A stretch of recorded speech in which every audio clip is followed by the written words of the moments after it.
Manhid at puno na raw ng trauma ang kalooban ni Rhea. Hmm. Yan ay kahit nga po ilang beses niya nang binigyan ng chance itong si Benedict, todo pa rin daw ang panloloko sa kanya. Pero sa edad kasi na 19, ay parang buhay asawa na raw ang hatid na stress ng relasyon nitong si Rhea kay Benedict. Ang bata ha? Ayan, pero sa bawat pag-iyak at pagmamakaawa ng kanyang jowa na si Benedict, ay tuluyan naman daw lumalambot agad itong si Rhea. Aba, si Benedict, mala microwave ha? Oo. Oh, microwave ang diskarte. Lumalambot ang mga laman. Pangklase. Pero dumarating nga raw po sa punto na pati yung pamilya mismo nitong si Benedict ay kine-question na rin itong si Rhea. Oo, sa mga ginagawa nitong si Benedict na kalokohan sa kanya. O biruin nyo. O pati yung pamilya mismo, bakit nagtatagal ka pa rito kay Benedict? O, dugot laman namin to, pero kami man dispalinghado rito. Pero ikaw, sige lang. O may mga ganyan na mga tanong na ha. Kaya naman kausapin na nga po natin itong si Rhea. Rhea, magandang tanghali sa'yo. Hello po. O, tama ba yon yung mga sinabi mo sa amin dito? O, ay ano na bang update sa relationship ninyo? Kayo pa rin ba dalawa? No po. Actually, Ay, hindi na. like, 1 year na po kaming wala. Ay, salamat, Diyos me. Buti naman. Hindi, pero syempre, ayaw naman natin na husgahan itong si Benedict ng ganun-ganun na lang, Rhea.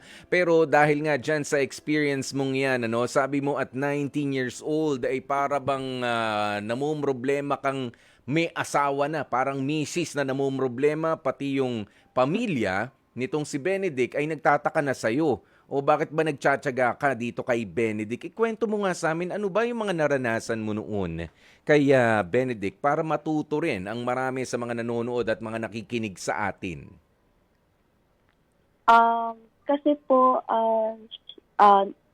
siya po kasi yung like first real boyfriend ko po, di ba? First So, boyfriend.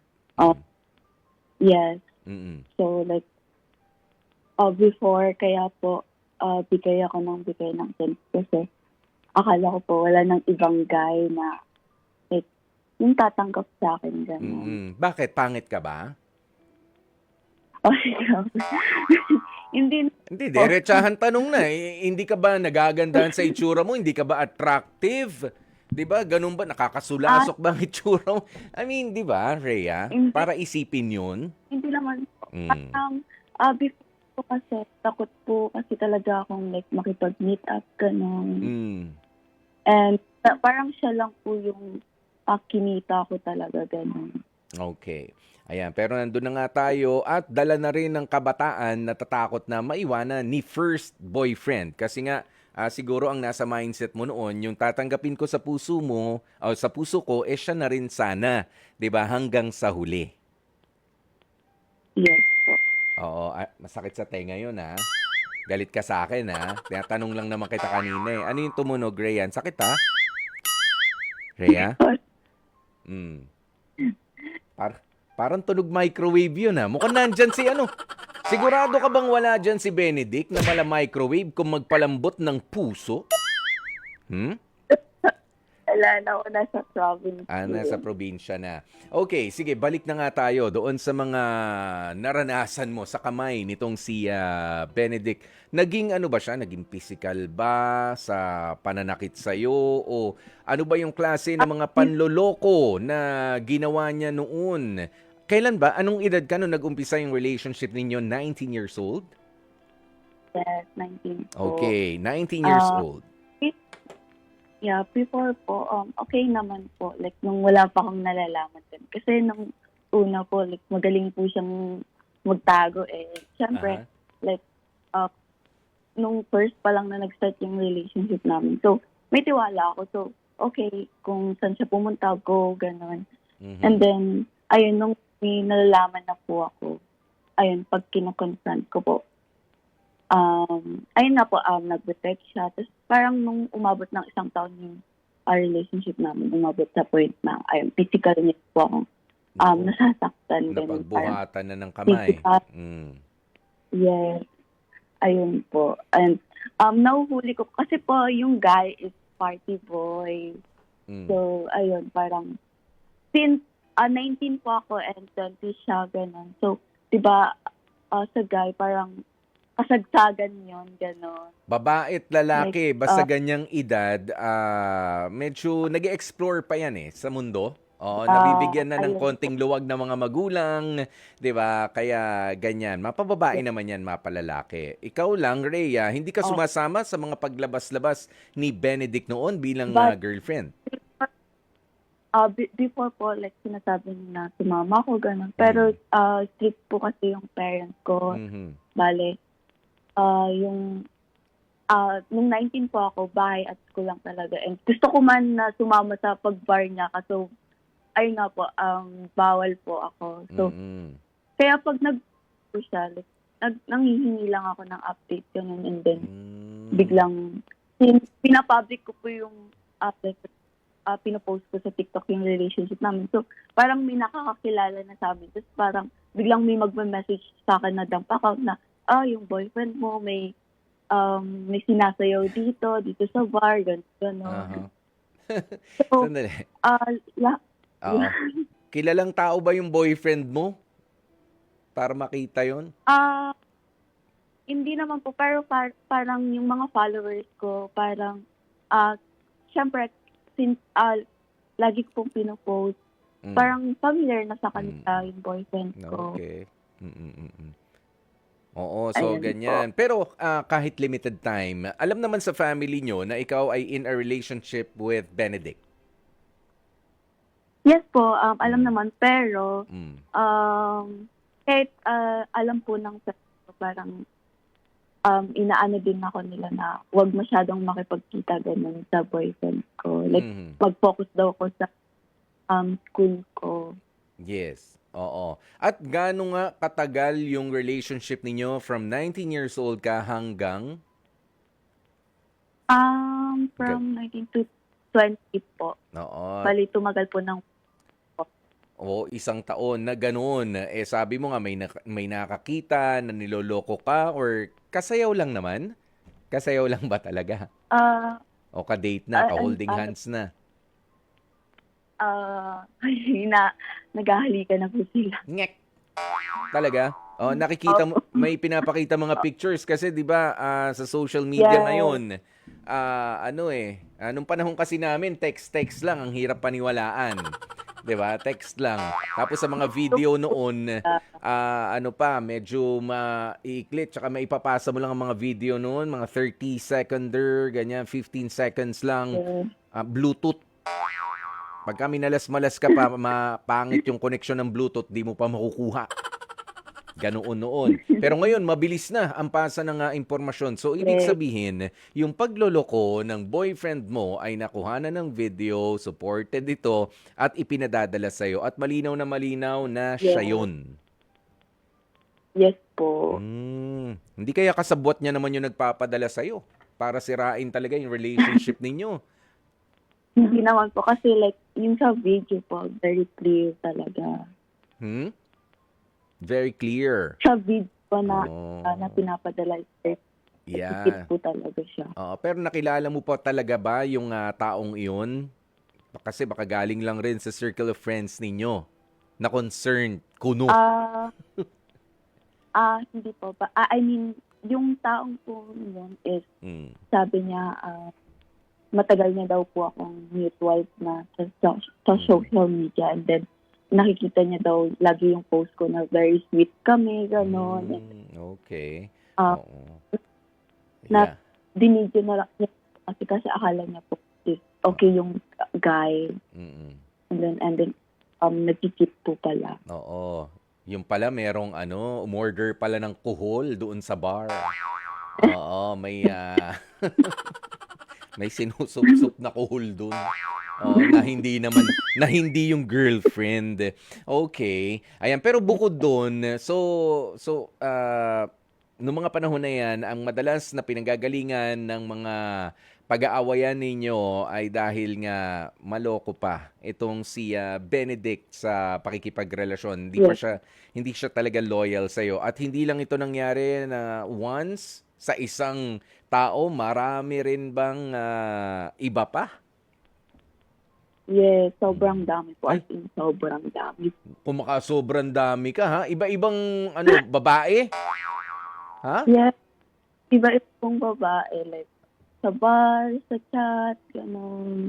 Okay. O, iba-ibang babae yung mga nahuhuli. Kala ko naman yung mga video na ipinadadala sa'yo. O, kasi kung iba-iba na video na pinadadala sa'yo, feeling ko sinasadya na yun.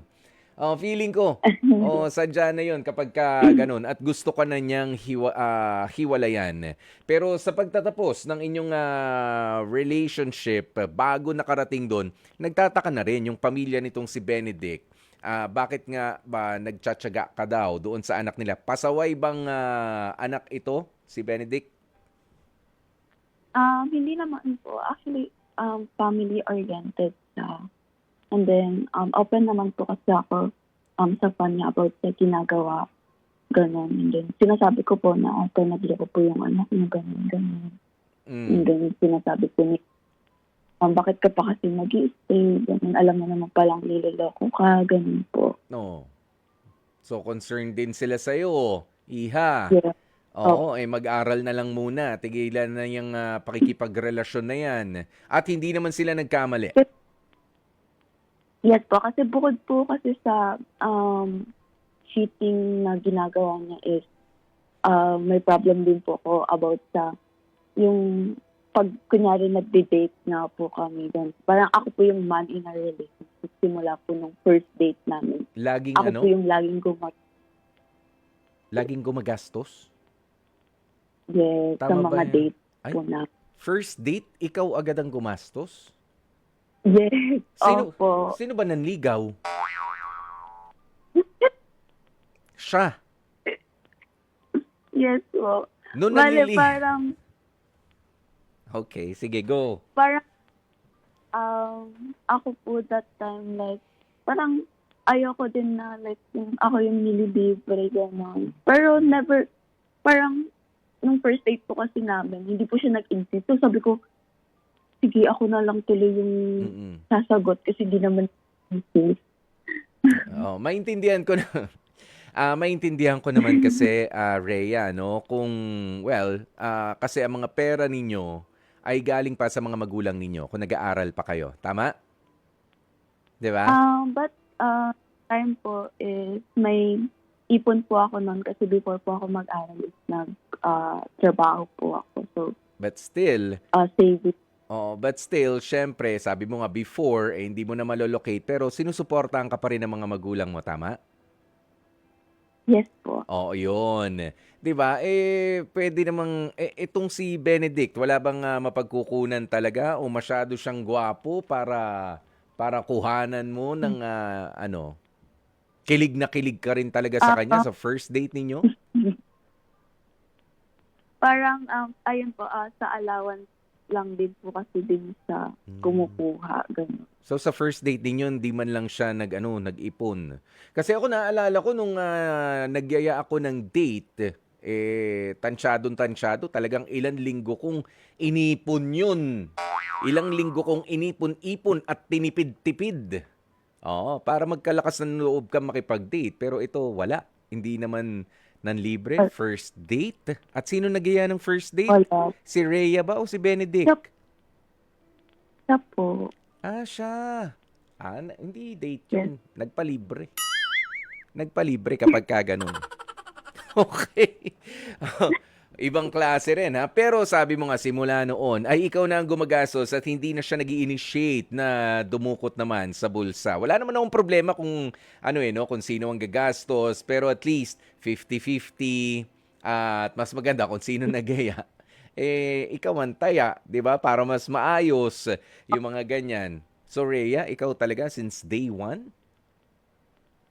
Yeah, siguro like napag-aawayan po din namin yan before. Like, sinasabi ko na 1 taon na tayo pero parang mga 5 times mo pa lang ako nililibre. Parang puro ako lahat. gano'n. Like sabi ko po, pareho tayo estudyante at maging 50-50 naman, gano'n. Mm-mm. So, ano sabi niya? Ayun po, sabi niya, wala daw siyang extra, gano'n. Oo. Like, may pinagpunan daw siya. Oh, ano Pero yung... pag party boy po siya, nagtaka po ako nung kapatid ko. May pang-ambag ka sa pang-inom mo, pero pag nag-date tayo, wala. Iyo. Tama! Natumbok mo, Rhea. Pero totoo naman yung sinabi rin ni Benedict na may pinag-iipunan siya. Yung susunod na gimmick nila. Di ba? Yung susunod na gimmick. Pinag-iipunan. So, naintindihan mo na ngayon. Ha? Yes po. Intinding-intindi na. Pero Rhea, ito na talaga. Ano talaga yung pinaka naging turning point? Ito yung, teka, ayoko na. Nung una, pinagbibigyan ko pa, iniintindi ko pa, kine-question na nga ako ng mga taong nakapaligid sa'yo, bakit nagtsatsaga ako sa'yo, nang dahil sa pagmamahal ko na totoo. And I think, totoo naman yung pagmamahal mo talaga, Rhea. Pero babawiin ko na lang. Dahil niloloko mo na ako talaga eh. At hindi ka na deserving sa pusong ibinigay ko sa'yo. Ano yung nangyari nun, Rhea, para sabihin mong, Benedict, I'm sorry, ayoko na, aalis na ako? Bale, nag-end na po yun sa amin kasi sobrang sirang-sira na po kasi talaga yung mental health ko. Like, sobrang praning po ako and like, umabot po sa point na family ko din namumblema na sa akin kasi parang nag-attempt na din po ako noon so sobrang depressed kasi nga po sobrang niloloko niya ako noon. So, parang nag-end na po yung sa amin kasi na-push na yung button ko. Yeah. Dapat nga eh.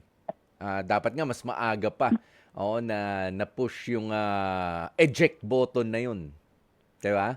Yes. Na umalis ka na Yes. dyan sa relationship na in fact is not really a relationship. Nandyan ka lang kapag kailangan ko ng girlfriend ngayon eh.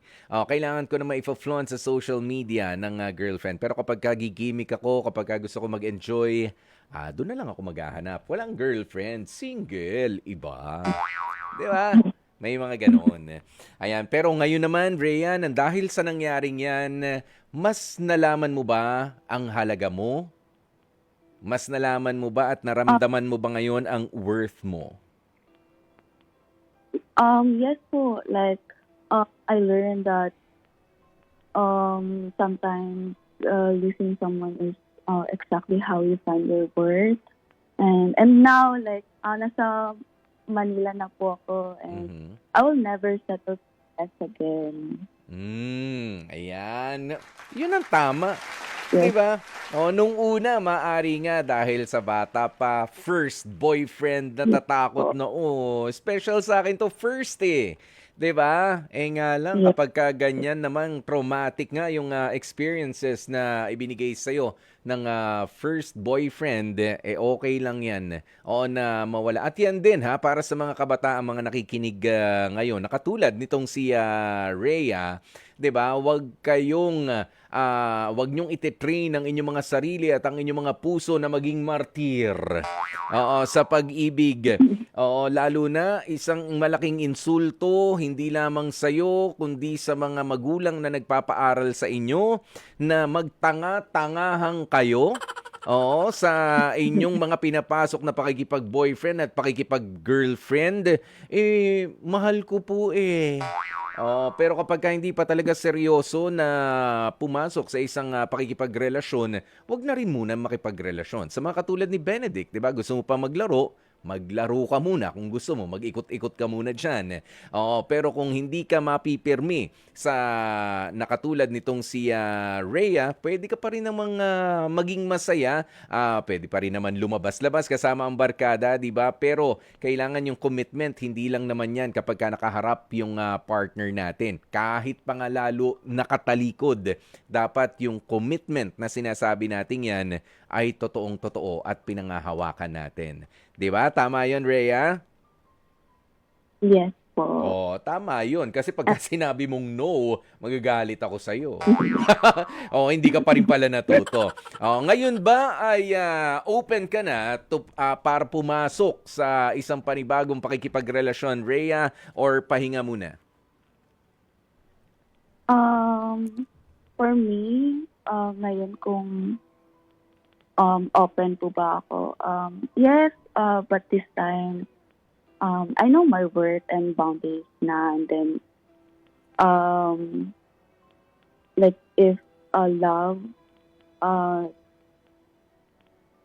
if I choose to love again, I think I will choose na yung, like, mag-grow na po talaga ako. Mhm. Na, yung mag-grow na kasama po ako. Yeah. Yung hindi kayo iwanan na diyan ka lang ha, mag-e-enjoy muna ako rito. Papasaya muna ako rito ha. O, pagka pagod na ako, at saka kita babalikan, huwag ka mag-alala. Yan, yung mga ganyan. 'Di ba? Maraming salamat sa pag-share ng nangyari sa first boyfriend mo at sa'yo, Rhea. Oo, kasi alam nyo, yan yung ilan sa mga mahihirap na bitiwan, di ba? Mga memorable sa atin, yung mga first time. Opo, ayan. Pero naging memorable naman kay Rhea, pero maraming mga makukuhang leksyon doon sa pakikipagrelasyon na yon sa first relationship niya. Kaya good luck sa susunod mong karelasyon at feeling ko ay learned ka na, no? Natuto ka na lalo ng mas malalim para sa mga, hindi naman para sa susunod mong makakarelasyon. Mga kapatid, dito tayo sa totoo. Dito na tayo sa True FM. Mag-subscribe at mag-follow na sa social media accounts at True Network PH sa FB, Instagram, X na dating Twitter, YouTube, TikTok, and podcasts.